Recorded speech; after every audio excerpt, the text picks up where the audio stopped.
El sistema axiomático no formula ninguna propiedad que involucre el cálculo del producto o la intersección de dos eventos. Pues en el sistema axiomático se asume al final del día que la intersección de los dos eventos es vacía o imposible, ¿no? Precisamente para concluir que la probabilidad de la unión eh, resulta ser la suma de las probabilidades individuales de cada uno de los eventos. Sin embargo, cuando esta propiedad se extiende a un caso más general, donde ya la condición de que sean eventos ajenos ya no se satisface, se necesita o emerge por primera vez el requerimiento del cálculo del producto de la intersección de los eventos A y B. Más adelante, cuando definimos la necesidad de, digamos, el cálculo de la probabilidad condicional, ¿no? Emergió de nuevo la necesidad del cálculo de la probabilidad del producto de dos eventos. Y hasta este momento no habíamos tenido ningún tipo de pista o indicio de cómo calcularla. Entonces vamos a dedicar esta sección a valorar la probabilidad de la intersección de dos eventos y vamos a asumir eh, que la probabilidad de ambos eventos es positiva, aunque ciertamente este supuesto, más que un supuesto, evita una discusión innecesaria, porque al tenerse que la intersección de dos eventos siempre es un subconjunto de los eventos, de cada uno de los eventos, ¿no? Tendríamos por la propiedad que conocemos que si un conjunto o un evento está contenido dentro de otro, la probabilidad del que está adentro es siempre más pequeña que el que está afuera. Tendríamos por un lado que la probabilidad de la intersección sería más pequeña que la probabilidad de A por esta relación, y por otro lado tendríamos que la probabilidad de la intersección sería más pequeña que la probabilidad de B por esta relación, y basta con que la probabilidad de A o la probabilidad de B fuese cero para que obligue entonces a la probabilidad de la intersección y ser igual a cero, y ya no habría más nada que discutir. ¿De acuerdo? Bueno, entonces el teorema de multiplicación lo que formula es que si tengo dos eventos cuya probabilidad son estrictamente positivas, digamos A y B, entonces la probabilidad de la intersección de estos dos eventos la puedo calcular como la probabilidad de A por la probabilidad de B dado A, o como la probabilidad de B por la probabilidad de A dado B. La demostración, si es que podemos llamarlo así, ¿no? Consiste simplemente en reordenar los términos de la definición de probabilidad condicional. Por ejemplo, si tomamos la definición de la probabilidad condicional de A dado B, ¿no? Tenemos por definición que la probabilidad de A dado B sería el cociente de la probabilidad de la intersección entre la probabilidad del condicionante, ¿no? Ahora, si esta probabilidad la pasamos para el otro lado de la ecuación, lo que obtenemos es exactamente lo que postula la relación estrella, que la probabilidad de la intersección sería en este caso la probabilidad de B por la probabilidad de A dado B, ¿no? Del mismo modo pasa si parto de la definición de la probabilidad condicional de B dado A, ¿no? Tendríamos que es la probabilidad de la intersección entre la probabilidad del condicionante, ¿no? En este caso es A, paso multiplicando esto al otro lado de la ecuación y lo que obtengo es que la probabilidad del producto de A con B, o de la intersección de A con B, ¿no? Sería la probabilidad de A por la probabilidad de B dado A, ¿no?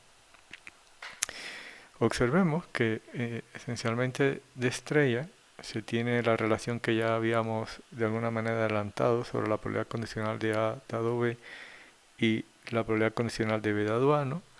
Si pasamos dividiendo este término para este lado de la ecuación y este término lo pasamos dividiendo para este lado de la ecuación, lo que obtenemos es exactamente que la probabilidad de B dado A, ¿no? Entre la probabilidad de B tiene que ser igual a la probabilidad de A dado B entre la probabilidad de A, ¿no? Eh, Y muy probablemente, ¿no?, estén pensando, ¿no?, lo que todos al toparnos con este tipo de relaciones pensamos, ¿no? Y es que aparenta ser un argumento circular, ¿no? Porque para el cálculo de la probabilidad condicional, ¿no?, habíamos visto que se requería el cálculo de la probabilidad del producto, ¿no? Y ahora para el cálculo del producto estoy usando de nueva cuenta el cálculo de la probabilidad condicional, ¿no? Sucede que el cálculo de la probabilidad condicional emerge muchas veces del propio contexto del problema, ¿no? Y ejemplifiquémoslo con este ejemplo. Imaginen que tenemos una caja donde hay 10 focos, ¿no? Y de esos 10 focos se saben que hay 4 que tienen algún tipo de defecto y voy a extraer 2 de manera consecutiva. La pregunta sería cuál es la probabilidad de que ambos, o sea que los 2 focos funcionen, ¿no? Y para ello, déjenme entonces introducir los siguientes eventos. Entonces A sería la probabilidad que estoy buscando, que sería la de que ambos focos funcionen. Y los AI, o sea, los eventos AI, sería que el foco tomado en la décima ocasión o extracción funciona. No es difícil percatarse que el evento que me interesa, en este caso A, es la intersección o el producto de A1 con A2, o sea, ambas extracciones tienen que emerger focos que funcionen y yo quiero calcular la probabilidad de A, ¿de acuerdo? Entonces, aquí el cálculo sería que la probabilidad de A, que no es otra cosa que la probabilidad del producto de A1 con A2, usando el teorema de multiplicación lo puedo calcular como la probabilidad de A1, ¿no?, por la probabilidad de A2 dado A1. La probabilidad de A1, o sea, la probabilidad de que en la primera extracción yo tome un foco que funciona, para ese momento yo tendría los 6 focos que están libres de cualquier tipo de defecto a mi disposición para ser extraído, ¿no? Sería el número de salidas favorables del evento que estoy considerando, que en este caso sería A1, ¿no?, entre la población total, que serían de 10 focos. Ahora, la probabilidad de A2 dado A1, en este caso sería la probabilidad de que la segunda extracción sea de un foco que funcione, dado que ya sé que en la primera extracción sustraje un foco que funciona. ¿Eso qué significa? Que entonces mi población se redujo porque ya tomé un foco a 9 elementos, ¿no?, de los cuales exitosos solo tengo 5 porque estoy asumiendo que la primera extracción fue un foco que funciona. Entonces finalmente tendría 6 décimos por 5 novenos y eso produce una probabilidad de 1/3 de que ambos focos funcionen. Bueno, tarea, ¿no? Consideren ese mismo problema, pero resuélvanlo sin digamos, por otra vía que no sea la de probabilidad condicional. En esencia lo que les pediría es que traten de usar combinatoria para llegar a la misma conclusión, ¿de acuerdo? Para el caso que el producto contenga n eventos, ¿no?, o sea que yo tenga n eventos que quiero calcular la probabilidad del producto, el resultado se extiende al siguiente planteamiento. La probabilidad del producto de n eventos, ¿no?, se puede calcular como la probabilidad del primero por la probabilidad del segundo, dado que el primero ocurrió, por la probabilidad del tercero, dado que el primero y el segundo ocurrieron al unísono, ¿no?, al mismo tiempo, y así sucesivamente hasta por la probabilidad del enésimo evento, dado que los n-1 eventos que componen mi secuencia de eventos que estoy considerando ocurrieron todos al mismo tiempo.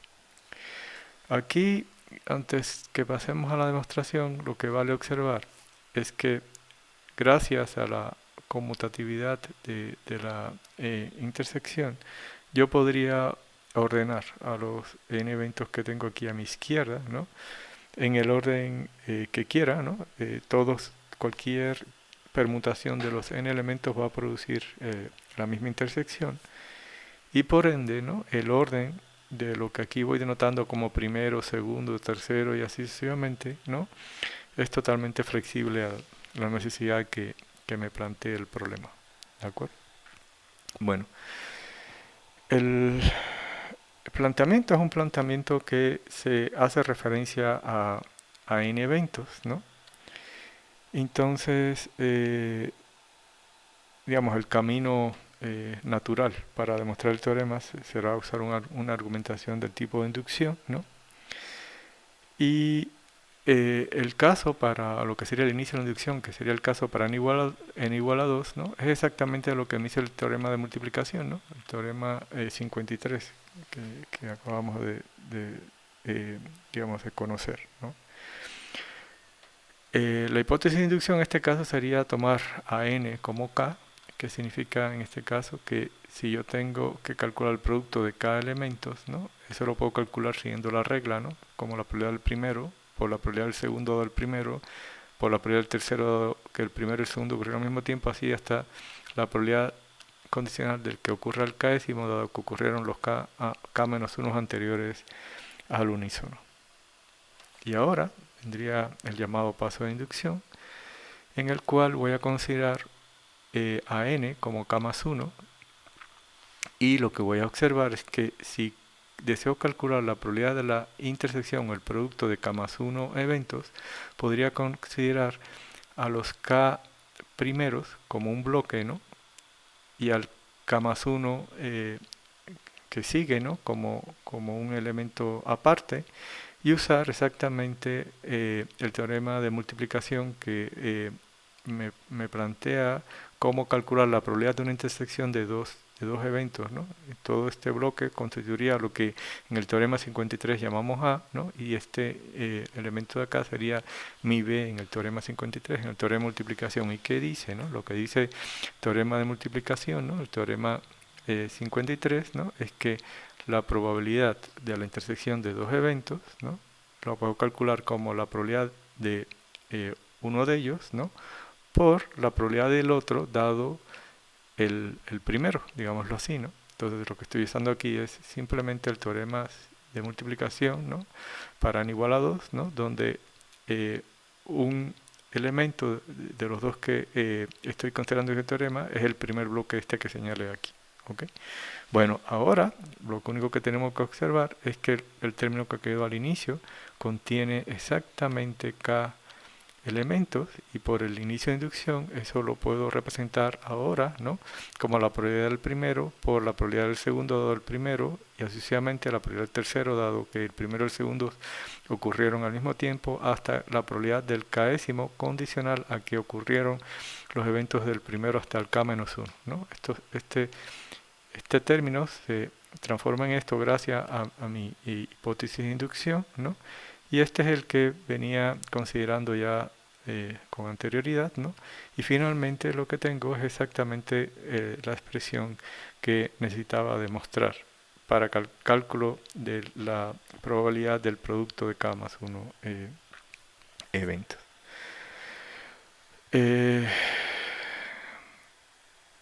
Usemos esta regla, ¿no? En una situación que ya habíamos discutido y resuelto en el capítulo de combinatoria, ¿no?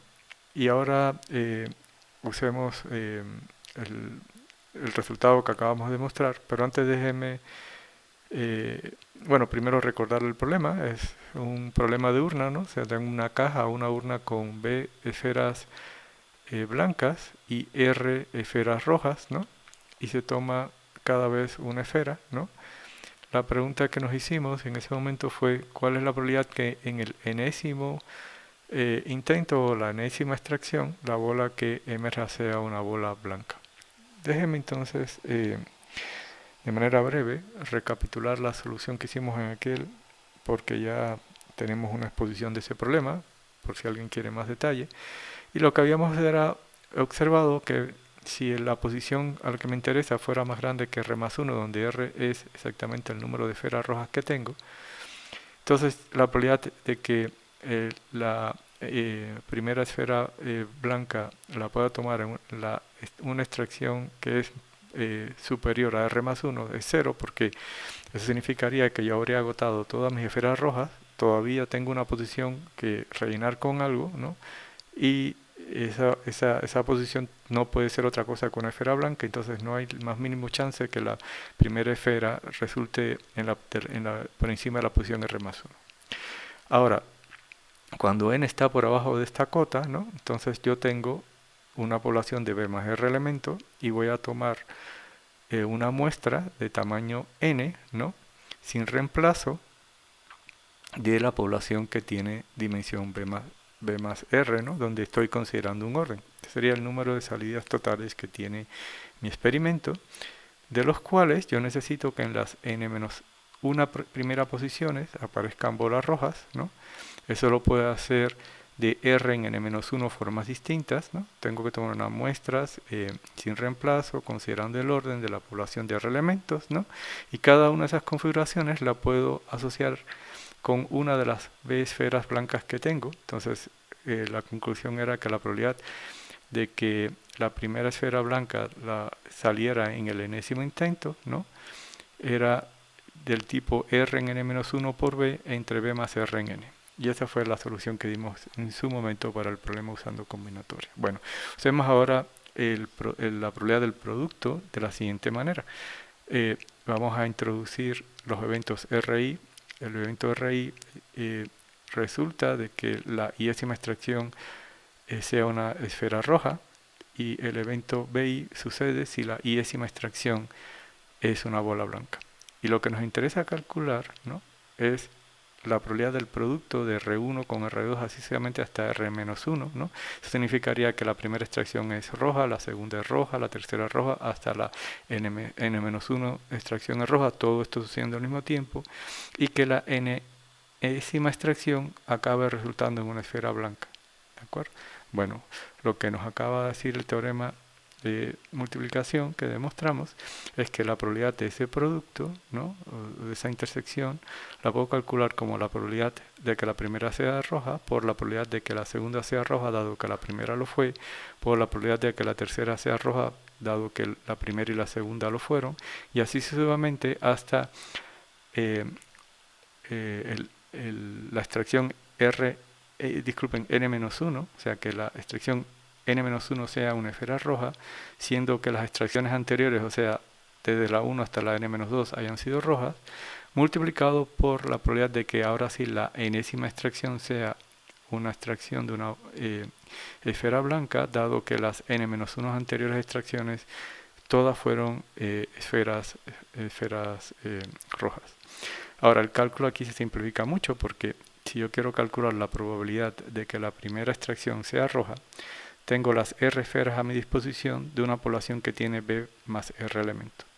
Ahora, esa probabilidad la tengo que multiplicar por la probabilidad de que ocurra R2 a R1. ¿Eso qué significa, no? Significa que la primera esfera fue una esfera roja, entonces ya para la segunda extracción no tengo a la cantidad total de esferas rojas que tenía al comienzo, y el número total de elementos que tiene mi población se ha decrementado en 1. Entonces la segunda probabilidad, la probabilidad de que ocurra R2 a R1, sería entonces del tipo R-1, que son el número de esferas rojas que me quedan disponibles para la segunda extracción si ya extraje una esfera roja en la primera, entre el número total de elementos que tendría la población para ese momento, que sería el original menos la primera esfera que extrae.